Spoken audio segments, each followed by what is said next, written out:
channel is really a global aspect of anyone can bring any business in terms of product, services, features to another business, and then essentially get paid residual amounts from that company that they brought to that business.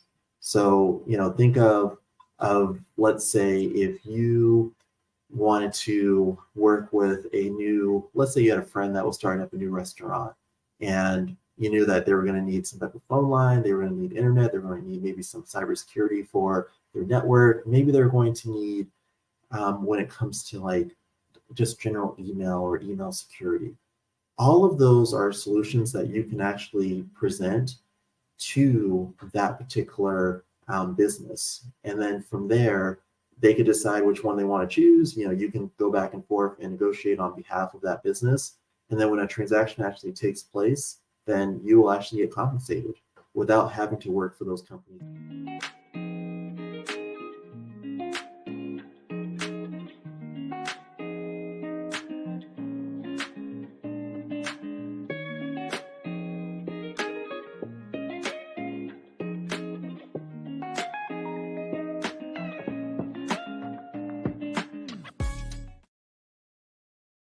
What's up, everyone? This is your host and founder, Aaliyah Nichelle, back with another episode of Breaking Into Tech.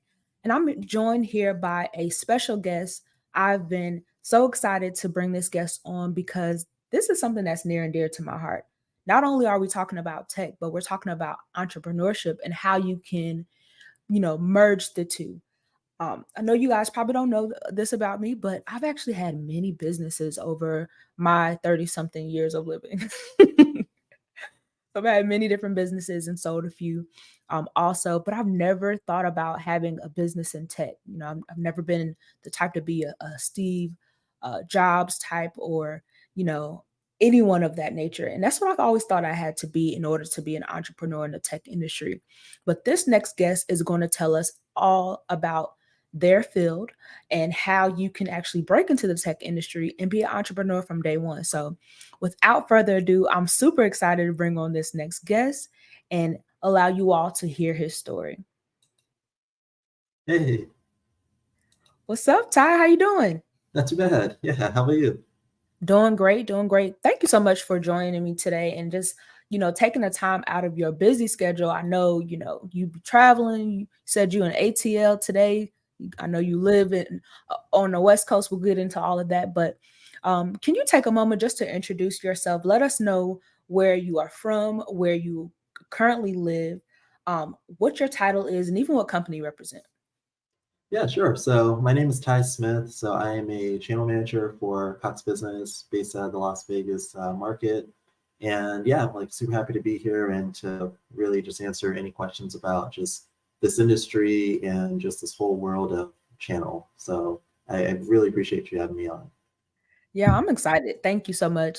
So I know we talked a little bit offline, and I wanted to go ahead and get started because things were getting a little juicy. So I'm happy we were able to hop on now. But I know channel sales was very new for me, and I didn't know what that was. So I assume that a lot of other people probably don't know what it is either. So can you take a moment to just break it down and let us know what it means to be in channel sales and also what a channel manager does? Yeah, so channel sales is essentially an industry that represents the individuals that resell or sell services from companies that they don't work with. And when I'm talking about services, I'm talking about business products. So these can be internet, phone, cloud services, cybersecurity, any type of tech product that a business would buy. There's an entire industry of individuals, managers, all sorts of people that support the folks that resell these products. And this industry is wide open for anyone to join and start selling. Awesome. So what is an example of like a channel company or channel product like that we would be familiar with? Yeah, so the biggest example where this happens is if you think about companies that have like multiple locations. So think of a chain restaurant, like think of like your favorite fast food restaurant that has locations in all different cities and states. So most of the time or all the time, they're going to need internet. So for them to now call every single internet provider in every single city, state, location, and negotiate prices back and forth. It's a very complicated process for that company to do, especially if there could be 20 locations that they're trying to put online at the same time.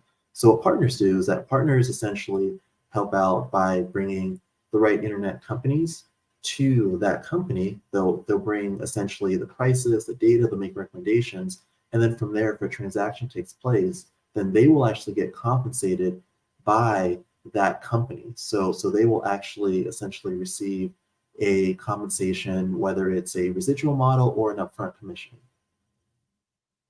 So when I'm shopping at Sam's Club or Costco, whenever people are waving me down to purchase AT&T, are those is that like channel sales? Yeah. So yeah, that essentially would be like a residential or B2C channel, which Okay. definitely exists, and it's totally, part of I guess the model and the mold. Um, Mhm. Essentially, channel is a lot larger than that. Channel is really a global aspect of anyone can bring any business in terms of product, services, features to another business, and then essentially get paid residual amounts from that company that they brought to that business. So, think of let's say if you wanted to work with let's say you had a friend that was starting up a new restaurant, and you knew that they were going to need some type of phone line, they were going to need internet, they were going to need maybe some cybersecurity for their network, maybe they're going to need when it comes to like just general email or email security. All of those are solutions that you can actually present to that particular business. And then from there, they could decide which one they want to choose. You can go back and forth and negotiate on behalf of that business. And then when a transaction actually takes place, then you will actually get compensated without having to work for those companies individually. You can actually offer any of those solutions by being a part of the channel. That's dope. So that is the entrepreneurial aspect of working in the tech channel sales, essentially. Yeah, definitely. So that essentially is the main piece of it. Like you have your own company, it's your own brand, it's your own setup. And with that, you can actually go and market your company in the way that you want, you conduct business in the way that you want. There's no boss, there's no nothing, there's no hours. You go out to any location, anywhere, all over the world, and you can just start making transactions happen. And it's a win-win. Everyone's in it together because these companies that you're offering, whether it's a popular cloud company, whether it's a popular cybersecurity company, they're all incentivized because they want these customers too. And you're doing them a favor by bringing them to customers that they wouldn't normally have access to. That makes a lot of sense. So what is the earning potential like for like a channel sales professional, and what are the steps like, not even the steps, but what are the levels of profession? So I know in the regular tech sales world, you have a sales development representative, then you have an account executive, you can also have an account manager, et cetera, et cetera. So what does that look like in channel sales? Yeah, so in channel, it's pretty straightforward. So the moment that you join the channel by essentially signing up with the distributor, you are essentially an owner of your own company. So you're the person on top. You are that person that can make those transactions happen. You can call yourself whichever title that you want, whether you want to call yourself the CEO of your IT company that you call blank, or you can call yourself the managing director. You make it up because it's your business basically. Right. And then from there, in terms of earning potential, it's really just as much as you could possibly sell. There are partners that come in, they do a few deals, they're like, hey, this isn't for me. I'm going to go back into direct sales, and that's it. There are partners that have gotten in here and built up companies as large as to the tune of 11 figures. I mean, one of the largest Wow. partner companies, if you think about like a company like WTT, for example, which is one of the largest partners that's out there, we're talking about revenues that are well in the billions. And Wow. all of these companies can be simply traced back to one person that usually was in sales. Like we take WTT, for example. David Stewart was a FedEx sales executive back in the 90s. And he essentially left and built his own partner department or his partner company, and started becoming a reseller of various products and services. And now, flash forward 30 years later, company's worth over, you know, in the very high billions, and they're the top reseller of products like Cisco, Microsoft, et cetera, et cetera. And that's how most of these large IT companies started. And the irony is that with the concept of breaking into tech, there's a lot of people that want to break into tech and work for these companies, not realizing that many of these companies started by just one salesperson that decided to join the channel and started to just become a That partner. is that is mind blowing because I personally would have never thought about that because honestly, thinking about channel and I'm thinking about telecommunications, right? Um, where I live in North Carolina, specifically, we usually either have now we have Time Warner Cable, we have Comcast, depending on where you live. I think if you live in a Charlotte area, you have Comcast, but majority of the state has Time Warner Cable, or now called Spectrum, right? And then we also have AT&T Fiber, and then but outside of that, I never thought about that being a part of like the tech industry. I never associated the television networks or um, telecommunications with tech. I just thought it was its own avenue. So that was very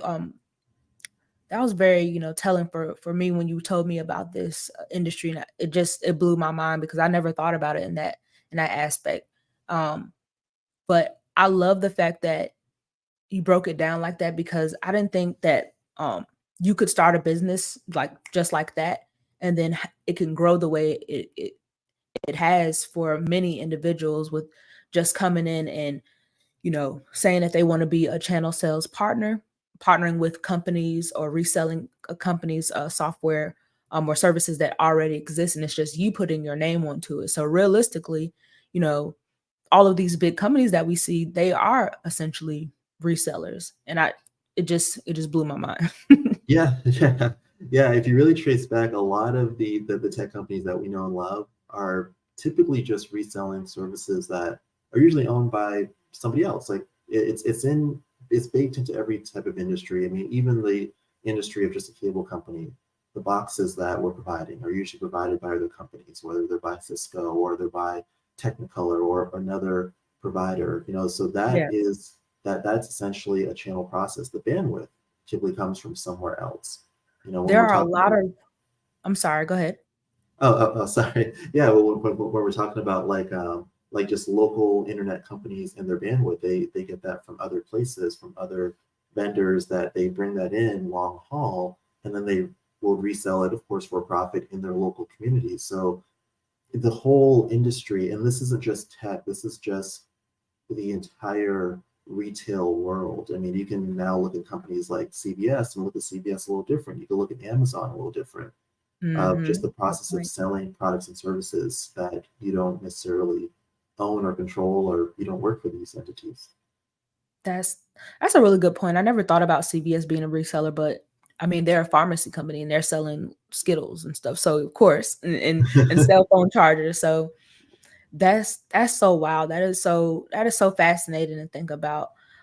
So before we get like too far into that, because I did want to talk about like the earning potential, but I think I want to come back to that. I want to know what you were doing before you broke into the tech industry as a channel manager, or even got into channel sales. Like, what was that job that had you thinking like, man, I might need to do something different in my life?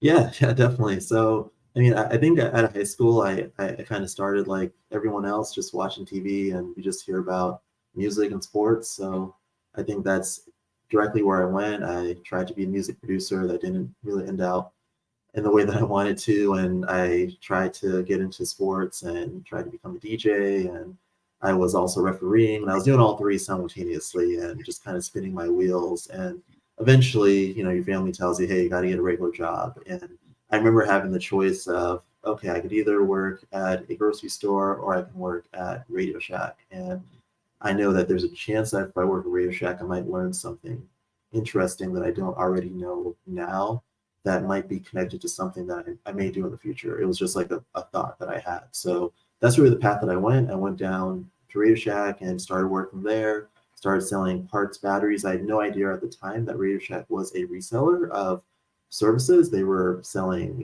Comcast and DirecTV and all sorts of satellite internet and all sorts of various, products and services. And I literally had like no idea of that. So I essentially got in there, started selling those services, started learning about the different products. I did that for like 7 years. And also on top of that, I'm doing other techie things like helping people extend the wires in their network and all of that. And then eventually I realized that through someone that comes in, there was someone that came in from a local telecom company, saw me selling and was like, hey, like, why are you selling all of these different products and services? Like, you can just work for the telecommunications company that's like 4 blocks away.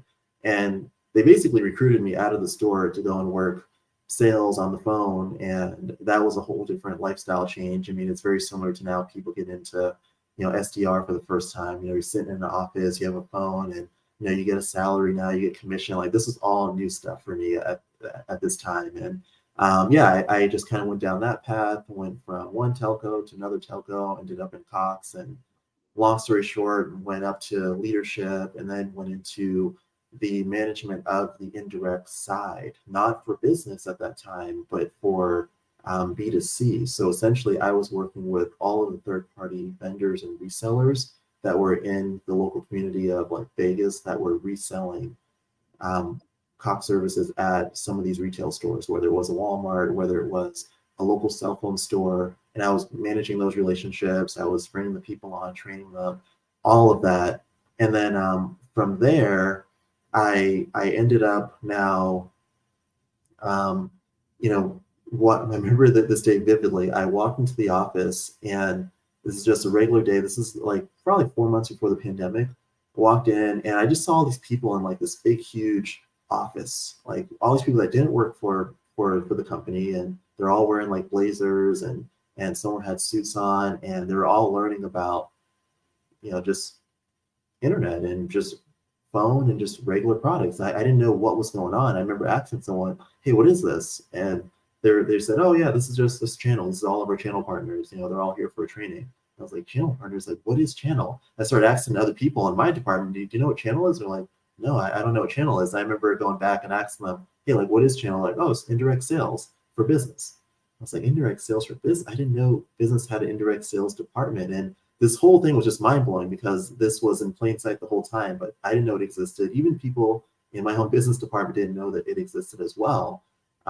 Flash forward now, the pandemic hits, and all of the outside B2C world and pretty much nationwide gets kind of shut down temporarily. I mean, we're all brought in. So there's no people in stores at that time. I mean, this is April 2020, May 2020. So I was essentially tasked to keep people occupied, really, and teach them new things that they wouldn't really learn anywhere else. So I was essentially kind of going off the cuff of just teaching my small outside sales team just anything that I could find that was tech related, whether it dealt with internet, whether it dealt with just data, whether it dealt with cybersecurity. And I was just pulling stuff from the internet randomly, all different places that I could find. And I ended up coming across a training that I didn't actually know was from a distributor that was from the channel, which I had no idea that it was all connected. But I ended up training them on all these various different key products that are products that IT professionals sell. And then from there, a posting came up for the channel role. And when that posting came up, I thought like, all right, maybe this is something I could do, but maybe I don't know. So I spoke to the hiring manager and was like, hey, like I don't know if I'm qualified for this, but this is what I've been doing. This is what I've been teaching my team. I've been teaching my team just about like wide area networking and MPLS and all of this like just really high-end techie stuff. And they were just like, well, this is what the role is. Like you're going to be teaching partners all of this stuff that you're doing right now. So you should Wow. come over. And that's essentially how I ended up kind of falling into this role here in channel. I've been here for now 3 years, and it's been great. My main thing is just it's just tough not seeing this kind of world be talked about more. Mm. When you go on the internet, you just hear people, hey, break into tech, become a frontline employee. Where when I'm seeing on my side, people coming straight into channel and making way more money than someone that actually works for a works direct sales at a regular company. So my whole thing is, all right, it's been 3 years. I need to just get this information out there and just bring more people into this, or at least give people the option. So that's kind of how I ended up right here. Man, see, I love this so much because my whole mindset is like, anti-gatekeeping, if that's a thing. Yeah. Because, unfortunately, I've worked in industries, I won't say like companies necessarily, because it wasn't the companies. I worked in industries where when people learn stuff, they it takes them a long time to learn that, and it feels like that is like the golden ticket when they learn that information, that they don't really always want to share that information with the next person to help them learn it, because there's a fear that this person can take my spot. And that's what I love so much about the tech industry. And even what you said, because we are so willing to give information because we know that tech is always going to grow, the industry is always going to grow, and we're going to need help. But also because we genuinely want to see other people succeed. So that's another reason why I wanted to bring you up here, is because I see that you have that passion to educate people, bring more individuals on within the channels space, channel sales space, and also let people know, and then also diversify it a little bit as well, because just like you said, this industry is hidden in plain sight, because until I spoke to you, I had no idea what this was. And then I went back to work and I started searching. I'm like, we got a whole sub department for channel sales, and I had no idea. And that literally blew my mind. And it makes me wonder, like, now I know that channel sales and being a channel partner is the entrepreneurial aspect of it, but if you're not quite ready to jump into entrepreneurship, what are the steps that you can take to just come in to just be a general employee, or become a channel manager like yourself? Because if you're a channel manager, that means you're actually working for a partner, right? Or are you the boss? Yeah, so channel manager is I mean, I guess it's kind of like a gateway into to being a channel partner, because when you're a channel manager, you essentially represent one of the major companies. So keep in mind, all of these tech companies, like you mentioned, they all have a partner department. So any company that someone can throw out there, if they throw out Amazon or Microsoft, if they throw out Palo Alto Networks or Comcast, Cox, Rise, like they all have them. There's over 400 different major tech companies that have a department that's either labeled channel sales, it's labeled partner sales, or it's labeled alliance sales. And in these departments, they have people like myself that really just work with partners and just help them close their transactions on behalf of that company.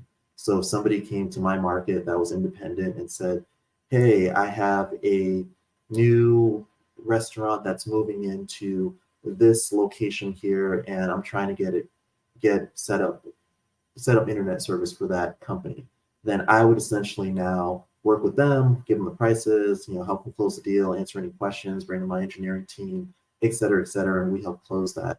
But that whole channel world, it's wide open for people to join. There's many different ways to do it. You don't necessarily have to come in directly as a channel manager. There's channel specialist roles and quoting roles that you can do. A lot of times you'll see it as like order support or quoting specialists, and these are essentially entry level roles that you'll see. It might say like partner quoting specialist, partner order support, or anything that says partner, channel, or alliance. Like those three words are usually somewhere in that support world for the channel. And typically people start there for a couple years, and then from there they move into maybe like a junior channel manager role, where now they're working with some of the technical products, but not all of them. And then from there they go into full blown channel manager, which channel manager, you're doing everything. You're doing all the products that the company sells and then some. And then you're, typically active and following your partners around, literally going to events with them, helping them close deals with major Fortune 500 companies and all of that. You're essentially their counterpart on that part of the business that they're trying to sell. But that's the direct path to get there. Obviously, I didn't take that path. I kind of went a roundabout to do it. There's a much faster path to do it, which is just going in as an order specialist or quoting specialist.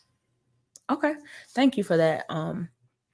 Man, so that's good stuff. So now I'm thinking, okay, a lot of people know about the tech sales side, like being a sales development representative or an account executive. they're now learning about channel sales and being a channel specialist or a partner specialist, right? Um, and then being a channel sales manager. But what why would somebody want to be a channel specialist or a channel sales manager as opposed to being a W-2 employee as a SDR or an account executive? Like, is there a major difference when it comes to benefits? Is there a major difference when it comes to earning potential? Like, what even does the earning potential look like for, entry level channel sales professional versus a channel sales manager? Yeah, so all of these roles like channel manager, specialist, like these are all sales roles. So technically these are the same as SDR, BDR, everything like that. The only one that isn't is like an actual channel partner. So the channel partner is the one where that's someone just signing up with a distributor and just selling.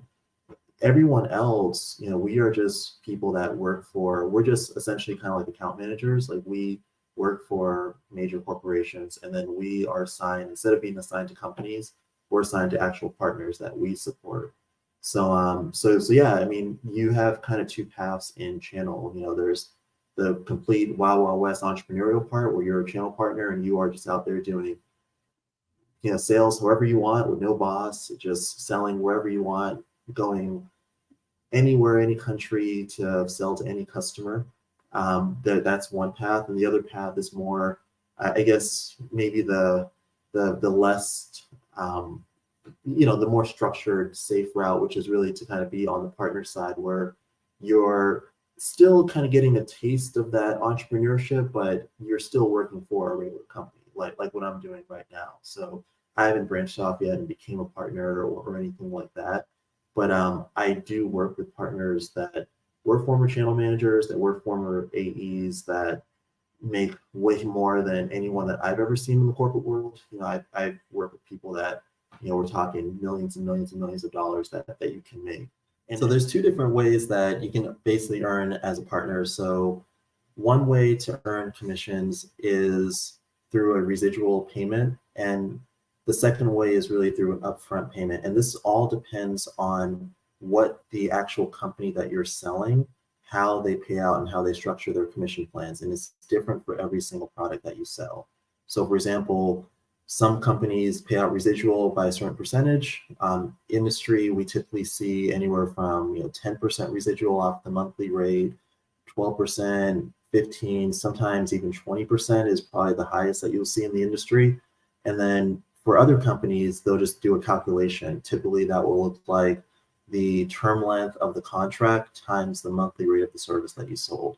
So to kind of give real numbers behind that, if you sold a $2,000 package that maybe consisted of some type of cloud services, maybe it had some type of phone services from a different voice provider, et cetera, et cetera.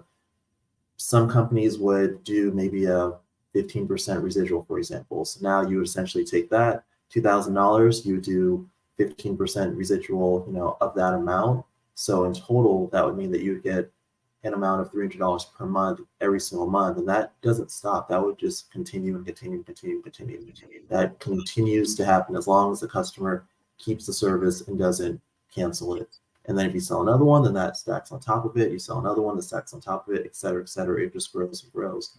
The other way is if it was a company that does upfront, maybe they kind of did a simple process of term length times the monthly rate. Maybe it was a 3-year contract for that $2,000 a month package. Then now you're looking at a one-time upfront of $6,000.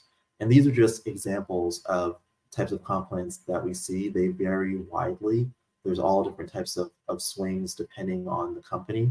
But this is how your earnings can get up there, because if you start selling a ton of residual based services and that starts to grow over time, that residual amount that you get starts to look very similar to a salary that you would receive in a normal tech sales job. And then it starts to grow even more. It starts to look something like maybe a manager job, and maybe it starts to grow even more, starts to look more like a director salary. And then it grows even more to the point where it's, I think I have enough money here to hire my own salesperson or support person or engineer. And this is how partners can now use that money to start growing out their teams. And then for the upfront, when you start to get that, then that's, initial upfront money that now you can use for things like, well, whether it's your marketing to put out whether it's advertising for yourself, whether it's to travel out to different networking events, and et cetera, et cetera. But this is how essentially partners can go from zero to upwards of 100,000, a million, et cetera, very, very, very quickly, just by basically maximizing these two types of comp plans with the products and services that they're selling. Wow, that's amazing. That is amazing.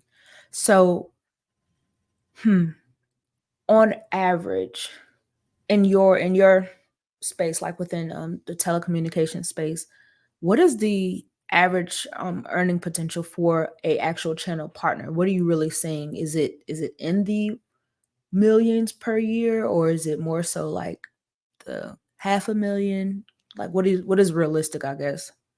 So I usually say that we see like three types of partners. Usually it's 5 figures, 6 figures, and 7 figures. Typically the 7 figure partner, or sometimes the 8 figure partner, isn't going to be just one person that is just selling all these services. It's going to be somebody that made enough money to now have a team. So this is someone that has probably their own team of SDRs. Many of these job postings that we see for SDRs and BDRs are actually working for some of these partners and some of their IT companies. It just might say something like, XYZ Solutions, but there's really a partner that owns that just now is hiring a team of SDRs. So those are essentially the 7, 8 figure ones that we see. The 6 figure ones are more so kind of the solo consultants that are just selling products and services all different places. They got to a point where now the residual base, because of all the products that they've sold for the past 2 years, 3 years, is still coming in. It's just compounding, and they're usually selling products that don't necessarily need a lot of maintenance, like things that you just plug in and it works. Such as Mhm. internet, phone service. Whether it's television service. When they start getting into more complex stuff, that's usually where they'll take some of that residual money and hire a support person, hire an engineer to kind of help manage any day-to-day questions, or they'll work with companies that have their own level of support where they can t- basically toss those questions to a tier 1 or tier 2 support team from the company that they sold. So you made me think about something when you said a lot of these roles that we're seeing, like job postings for SDRs and BDRs, et cetera, they're really working for partners. And that made me think back to what you said towards the beginning of the interview, where you were saying partners are essentially resellers. So now I'm drawing 1, 2, and 3 together, and I'm looking at like all of the companies that might be reselling products like um, um, like Cisco or IBM, or even like stuff like Dell, and other smaller softwares, Yeah. or like the larger softwares. Like there's so many different resellers for. I come from I used to work in human resources, and I see multiple companies that are not like Workday reselling, and now reselling Workday or hiring people to sell Workday. So I would assume that that's an example of a channel partner. So those are who are trying Yeah. to hire a 100%. consultant or a salesperson that says like Workday specialist, or Mhm. Paycom specialist. That's a partner. Salesforce. Yeah. Yep, Salesforce, exactly. And even Google, I guess, to an extent. That is so mind blowing. Like Yeah. Yeah. that is such a unique space to be in, and it's a new world. Like I never thought about that, but you're right. And That's very fascinating. And I mean, I don't know, like, so I'm thinking about, okay, if I was coming into the tech industry, or if I was interested in breaking into the tech industry, and I had a job working at uh like Time Warner Cable. I keep saying Time Warner Cable because that's what it used to be called, but Spectrum, on the phones, I could easily switch to being a sales development representative or a channel specialist for um for Spectrum or something like that, or even Verizon or whatnot, and I'll be making significantly more because as a customer service representative, you're lucky if you're making like 17, $18 an hour. But if you're doing the same thing on a channel side, then you could be making that 80,000 plus as like a SDR, right? yeah, depending on how the channel program is structured within that company, because there's it's still going to be the same company, same industry in terms of how they pay their people. I mean, certain roles are just what they are in terms of compensation. Like I know we see viral things online of, account executives making 300 and 400 and 500. And I know that exists out there. I've met many of those people, but in the average world, there's a certain amount that, you pay a channel specialist, or you pay just a sales specialist, or a channel account manager and a regular account manager. And that's where, long term, being a partner gets you out of that limit. There is no limit for being a channel partner, because you are the owner of that company. And then where it gets even crazier is when we start looking at the investment opportunities and the VCs that are inside that industry, and the private equity people that are investing in channel companies, because that's the other aspect. Because when you're seeing sometimes headlines going back to the companies that are mass hiring SDRs and BDRs, a lot of that came from private equity companies that are investing in these companies that are saying, hey, if we pump X amount of dollars into your organization, then you can scale by adding all of these salespeople to start reselling all of these products and services from our favorite cloud companies that are out there, whether, that could be someone like a Microsoft or an Amazon or a Google, or et cetera, et cetera. And then from there, they're just calculating, all right, we know the commissions are going to be this per salesperson, they're going to bring in this, we know we're going to pay the salespeople this. That person that owns that company, that original partner, is going to make X amount of dollars to pay back their investors. And it's just an entire way for investors to really get in on this game. And they are heavily involved in what's going on. And a lot of these roles that are popping up, it's because of the whole ecosystem that's behind it. And this is the type of stuff that isn't really talked about. We just talk about, oh, this tech company is hiring 1,000 roles, but we're not really talking about the reasons why. Who invested in that company to give them the money? Why? What does that company actually do? What are they reselling? And then who is the owner of that company? And how do you become the owner of that company, basically? Yeah, and honestly, you have me thinking about a specific company. I won't call them out. That's kind of doing that right now. And now that you've opened up this new world for me, I know that they are a reseller or a partner, but I didn't even think about it from the investor standpoint. So you've got me to the point where I'm super duper interested in wanting to learn, not only learn more about being in channel, being either becoming a channel specialist or becoming a channel manager, or honestly even becoming a channel partner. So we know how to get a job. Just find a channel partner. You said find a channel specialist, anything that says alliance or channel or partner. Is that right? That those are typically the jobs in the channel space? Yeah. So if you want to go the corporate route, which is actually tougher than being a partner, because being a partner, there's no barriers to entry. Going the corporate route, it is corporate. It is the same applying and all of that, and having certain things on your resume. But yeah, you can definitely go and start off in an entry level channel role, such as like a channel specialist, or it could be called an alliance partner specialist, Alliance. or just a Okay. partner specialist. You're going to either see alliance, channel, or partner. Those three are kind of used synonymous in that industry. Mhm. But the other route, just becoming a partner, that is the fastest way to get in, because there's no barrier to entry, and that basically allows everyone to get in. Okay. So could you give us like at least three different tips? If you're talking to me, I'm someone who's interested in being a channel partner. What are those three different steps in order to break in to be a channel partner or in breaking the channel sales? Yeah, so this is how easy it is to be a channel partner. So you essentially you work with a technology services distributor. There's tons of them. There's a handful of like big ones that are out there. Hop on Google, just search technology services distributor. They all pop up. There's various different ones. Each one specializes in certain products, but you just register with them. They have a simple registration process that usually involves signing some type of DocuSign, making a portal login for yourself, figuring out the name that you're going to use, whether you're going to use your own name, whether you're gonna make up a name for your business, et cetera, whether you're gonna do a sole proprietorship or LLC and all of that. Just work with them to kind of go through those steps with that distributor. It's very easy to do. You could probably knock it out within a few hours, depending on the distributor.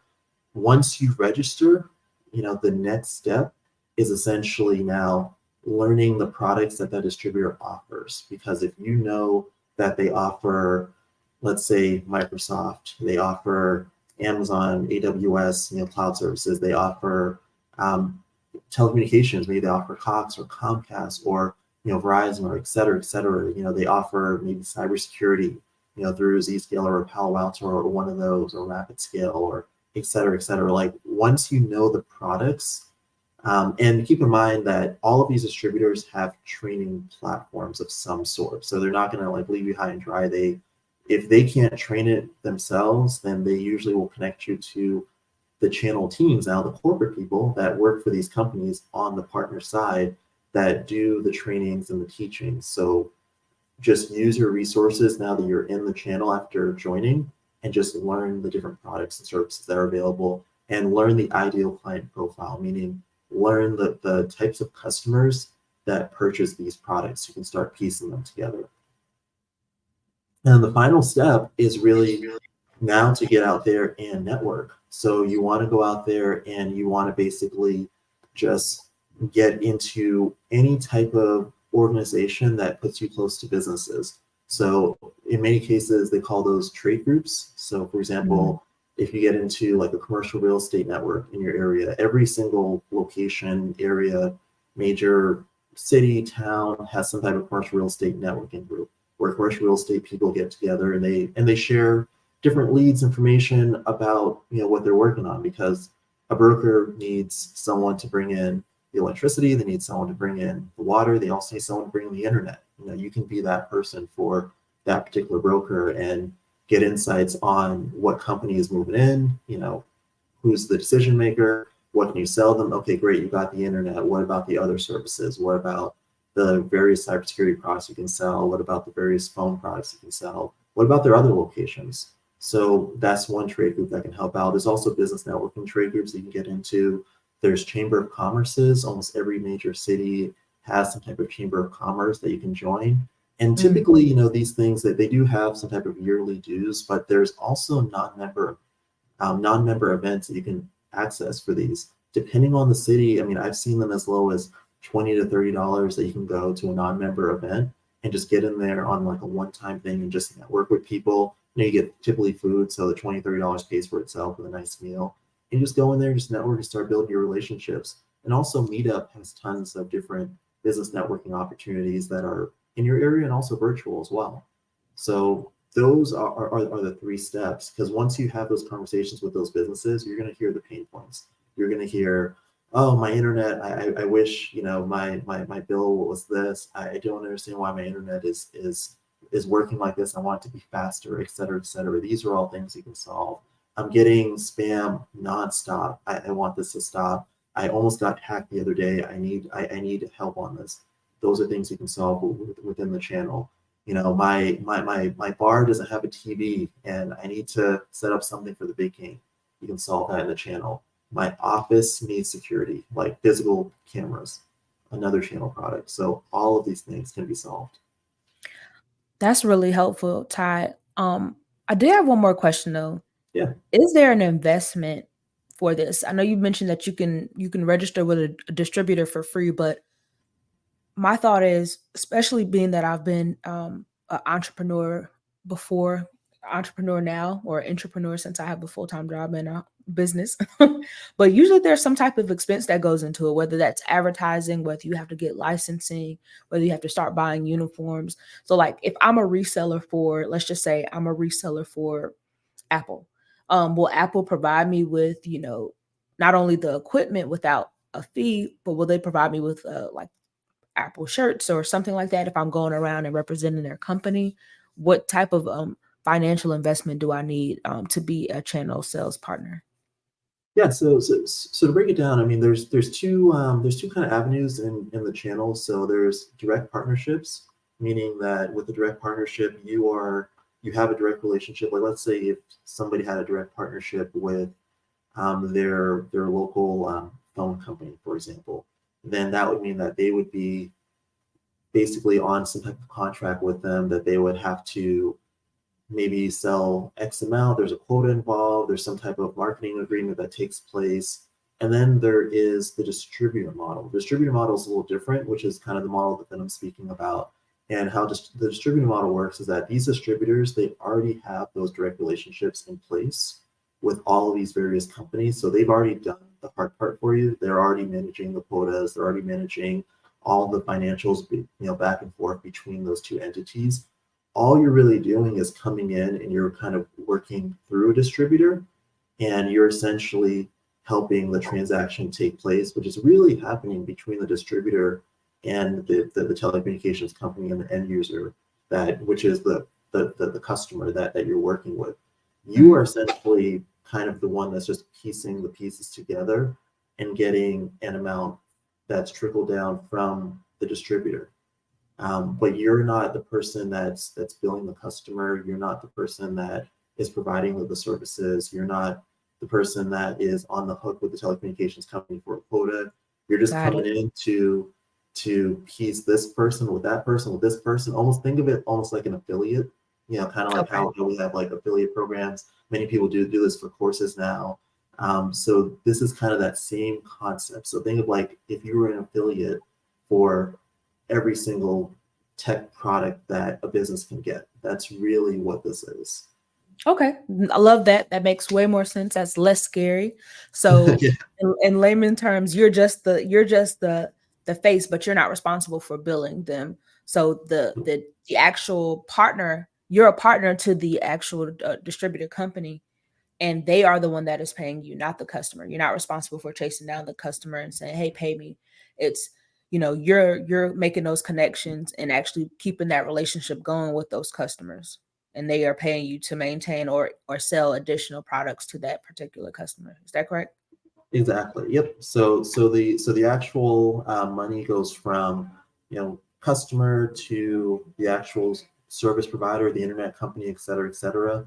And then from there, that goes into the distributor, and then you're getting an amount from that distributor that's passed through. So that's essentially how it's flowing. So you are completely out of the transaction, out of a lot of that interplacing between the customer and the company and all of that. You're really just kind of like the affiliate in that situation. That's just getting that trickle down amount, which is great, and it makes it easier because it makes it simple to just kind of pop into a situation of, oh, you need internet, great. Here are YouTube providers that are available in your location. Here's your prices, and then from there, the moment that the contract's generated, the customer signs it, that internet company takes over. They go and they install the services, they make sure it works, that they do the billing. You're just getting a residual commission from that every single month, or maybe a one-time upfront, depending on the internet company that you sold. This reminds me of being a life insurance agent, because a life insurance agent, they are representing, or even a real estate agent, even, now think about it, because they're representing a company that has multiple products, and their responsibility is to educate you on the products that best fit your need. And once you as the customer make that decision and you sign that contract, because they are representing multiple different companies, in some cases they are, sometimes they're only representing one company, they're getting a residual kickback, a commission off of whatever product or package you purchase. And in a lot of cases they're getting residuals so long as you keep that up to keep your premium up or keep your service intact. So that sounds like the same thing, except you don't have to learn about health insurance or life insurance and get certified or licensed. So you can be a channel partner on the tech side. You do have to learn their products, but you can get started for a fraction of the cost and a fraction of the time and make a significantly larger amount of income. And I know Ty didn't say this, but it even sounds like it's something that you could do while still being employed. I probably wouldn't suggest it, but you can probably start it while being employed until your business kicks off, and then you can make your way into doing it full time. And once you start to earn that income, whether that be residually or upfront, once your income grows a little bit and you get too big for your britches, if you will, then you can go out and create a team and hire your own SDR, sales development representatives, or channel specialists or partner specialists, and even your own channel manager. So you just opened up a whole world for me, Ty. I can imagine you probably did the same thing for other people. I'm gonna talk to him a little bit more offline, because we always trying to get to the bag. So let's have these conversations. Yeah. um, but for the people out here, I know you mentioned that you can go to any distributor and register with them. Is there a website that you can provide us or anything like that, or should people reach out to you to get a little bit more information? Let's just let us know how we can get in touch with you and how we can kind of kick off this process. Yeah, definitely. I recommend if you want to reach out to me, that's probably the easiest route. There's all different types of distributors that are out there, and there's all different types of representatives from distributors that are regional to where people are.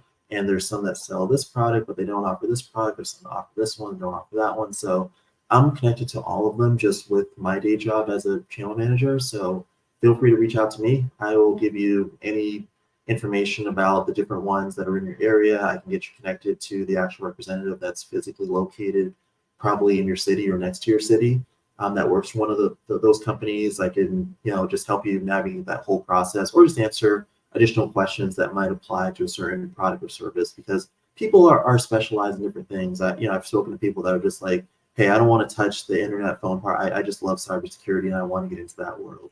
And I've spoken to people that are just like, hey, I love security cameras and I want to figure out how to do that. And there's some people that are just like, yeah, I just want the easy stuff. I just want to do internet.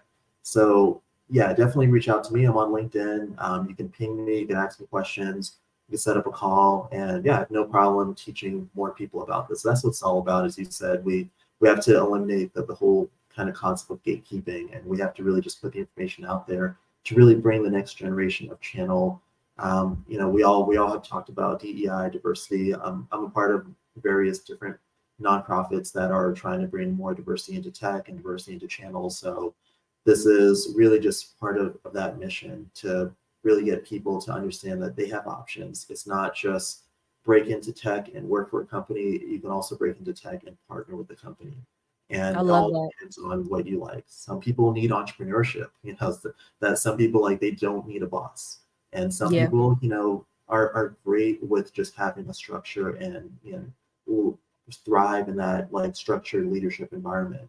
So yeah, I just want people to know that it exists. And then for those that need a second chance, whether you've had things in your life that have occurred and maybe a general corporate job is out of the picture because of things in your past, channel, there's no barrier to entry. There's no resume, there's no nothing. You're just signing up and you're just selling. So there's nothing that is looked at your past. This is a second chance for everybody.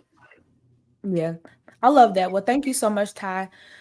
This has been a great conversation. As Ty mentioned, you all can reach out to him on LinkedIn at Ty Smith.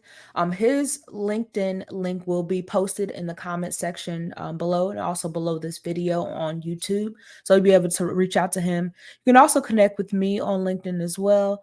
And I just encourage you guys to follow on Breaking into Tech on our LinkedIn page and also our YouTube. Subscribe every Wednesday at 6 p.m. We'll be premiering a new episode, whether that's from me or from my co-host. We'll be talking about different things about how to break into tech on an entry-level basis, how to level up in tech if you're already there and learn a technical skill, how to find a mentor organically and actually get people to want to help you that are already far along in their career, and also just how to deal with the stressors of breaking into the tech industry and different things of that nature, and just mental health as a whole. So we have so many great things that we have in store for you all. But again, Ty, it's been great having you on.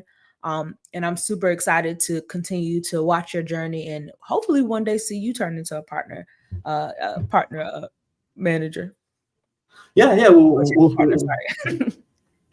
Yeah, but we'll definitely see. I mean, like there's so many different pathways in this, and I think for me, I'm one of those people that I like to help others first, before helping myself. So I think once I can get this whole ecosystem filled up with just more people, and we can kind of mix up the diversity and everything, and just make it a really cool environment that's inviting for everyone. I think that's probably where I'll jump in and probably help even further along with something of that nature. Who knows what the future holds, but I really appreciate you having me on 100%. Yeah, well, I thank you for joining and dropping this knowledge. A lot of us didn't know about it. I know I didn't, so I know we'll all appreciate that. But I will see you later. Thank you so much again for all of that you're doing within the community, all that you're contributing. You are literally the only person I see talking about this, so I'm sure you are going to get a lot of people reaching out to you. So thank you for your generosity, and you have a good one. All right, thank you so much. Appreciate it. Later, All right. everybody. All right, you guys, y'all heard it here first. Not only did Ty introduce us to what channel sales is, he told us about two different avenues. He told us about how to become a channel sales professional if you want to just take the traditional route. And also he told us how to become an entrepreneur. And for me, like, that was mind blowing for me. Like, I actually will look into that myself. This is not just me saying that because this is my show. I'm actually going to look into that because, my whole goal with breaking into tech was to find an ability to have a sense of mental clarity, mental peace, and work-life balance. And of course, the having the ability to own your own schedule, own your own time, and own your own earning potential, why not? Like, it's a no-brainer. So might not be for everybody, but this is an opportunity for you all who are entrepreneurs to look into this area of tech and have a very, very lucrative career. So again, this is Aaliyah Nichelle, the host and founder of the I'm Breaking Into Tech community and the host of the Breaking Into Tech live series that you all have seen on LinkedIn and YouTube, and now the host of this podcast that you guys are seeing. Until next time, peace.